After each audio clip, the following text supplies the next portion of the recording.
Assalamualaikum warahmatullahi wabarakatuh. Kami dari kelompok 8. Di sini kami akan membahas tentang metode interaktif dan Ghost Seidel yang akan dibahas langsung oleh teman kami Habibur Rahman. Silakan minta Habib. Pertama, perkenalkan dulu apa itu metode iteratif. Metode iteratif adalah teknik numerik yang digunakan untuk menyelesaikan persamaan atau sistem persamaan yang berulang. Prosesnya dimulai dengan tebakan awal, kemudian nilai tersebut diperbaiki secara berulang hingga mencapai tingkat akurasi yang diinginkan. kegunaannya untuk apa, Beb?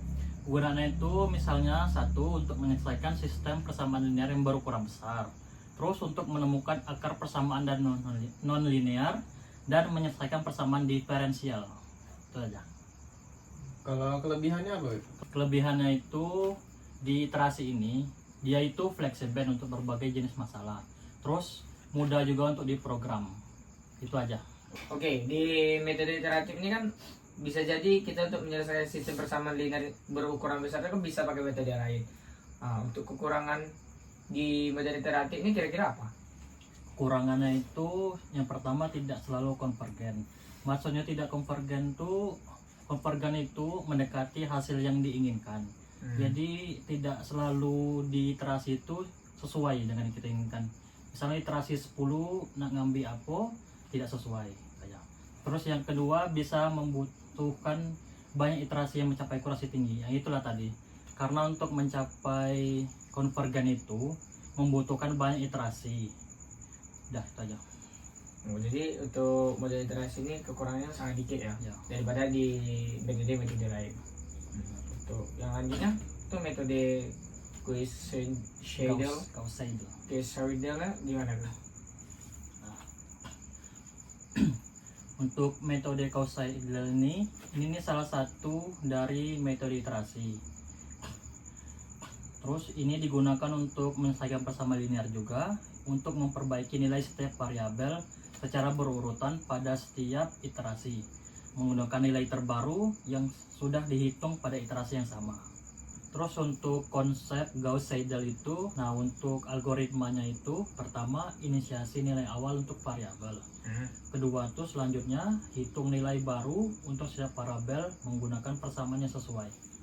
Dan yang terakhir ulangi langkah 2 nilai hingga nilai variabel konvergen atau mencapai nilai iterasi maksimum atau yang diinginkan. Itu aja. Kelebihan dari algoritma itu apa yang dijelaskan tadi? Nah, untuk metode Gauss Seidel itu biasanya konvergennya lebih cepat daripada metode iteratif lainnya. Terus mudah dipahami dan diimplementasikan. Itu aja. Nah, kalau untuk contoh penerapannya gimana itu? Di metode Gauss Seidel ini banyak digunakan dalam berbagai bidang seperti teknik sipil yaitu analisis struktur, dan untuk teknik mesin yaitu analisis elemen hingga, dan di ekonomi model ekonometri. Kalau untuk TI ini digunakan di MATLAB untuk menghitung misalnya untuk image processing. Oke, untuk metode Gauss Seidel ini contoh soalnya ada nggak kira-kira? Nah, untuk contoh soalnya ada di sini. Bisa tolong dijelasin contoh soalnya dengan metode yang kita sedang bahas ini? Nah, di sini kan ada 3 persamaan linear yaitu 10x plus 2y min z sama dengan 9. Terus 2x plus 2y min 2z sama dengan minus 44. Dan min 2x plus 3y plus 10z sama dengan 22. Untuk langkah penyelesaiannya, pertama ubah dulu persamaan ke dalam bentuk eksplisit, yaitu x sama dengan dalam kurung 9 min 2y plus z per 10. Terus y sama dengan dalam kurung minus 44 min 2x plus 2z per 20.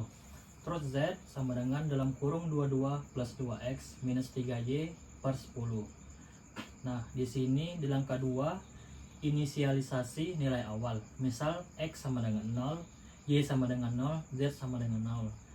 Nah, kita masuk ke iterasi 1.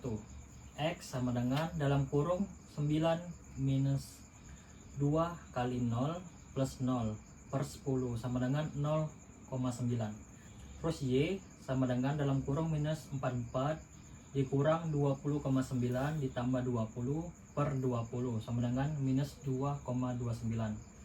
Dan Z sama dengan 22 plus 20,9 dikurang 3 dikali minus 2,29 per 10. Hasilnya 3,177. Masuk ke iterasi kedua. X sama dengan 9 minus 2 dikali minus 2,29 plus 3,177 per 10. Hasilnya 1,523.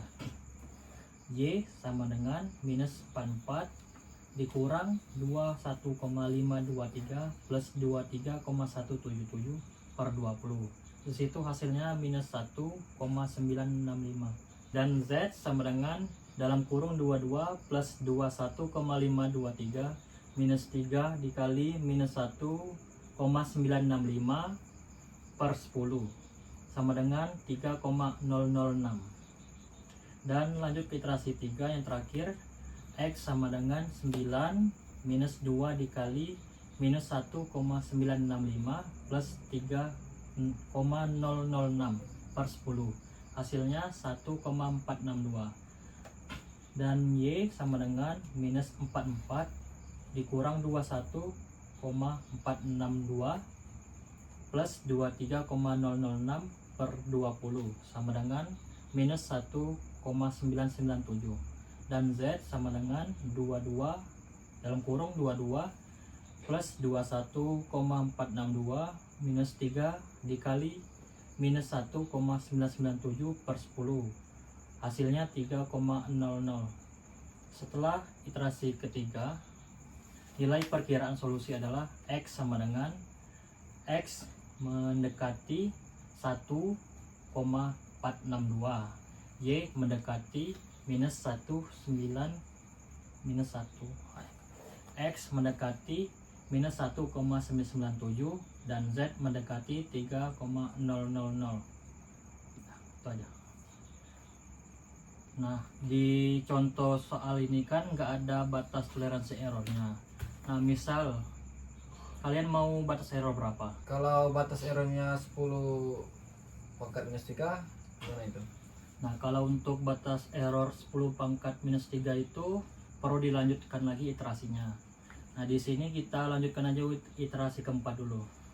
Lanjut ke iterasi keempat, yaitu X dalam kurung 9 minus 2 dikali minus 1,997 plus 3,000 per 10, yaitu 1,4994. Y sama dengan minus 44 dikurang 21,4994 plus 23,000 per 20. Hasilnya minus 2,0001. Dan Z sama dengan 22 plus 21,4994 minus 3 dikali 2 min 0001 per 10. Hasilnya 3,000. Untuk menghitung error untuk setiap variabel iterasi itu, menghitung nilai error variabel itu, iterasi terbaru dikurang iterasi sebelumnya, yaitu 1,4994 minus 1,462. Hasilnya 0,0374. Itu untuk error X. Dan untuk error Y yaitu minus 2,0001 dikurang minus 1,997. Hasilnya 0,031. Dan untuk error Z sama dengan 3,0000 dikurang 3,000. Hasilnya 0,0000. Nah, di situ error untuk variabel Y dan Z sudah kurang dari 10 pangkat minus 3. Tapi error untuk variabel X itu masih lebih besar dari 10 pangkat minus 3. Kesimpulannya, karena belum semua variabel memiliki error kurang dari 10 pangkat minus 3, perlu dilanjutkan iterasi. Nah, itu aja. Paham. Berarti kalau untuk mencari lebih lanjutnya perlu iterasi lebih banyak lagi. Oh, ya, seperti itu. Biar menyampaikan akurasi yang lebih tepat. Ya. Oke, mungkin itu saja diskusi singkat kelompok 8. Kami akhiri. Wassalamualaikum Assalamualaikum warahmatullahi wabarakatuh.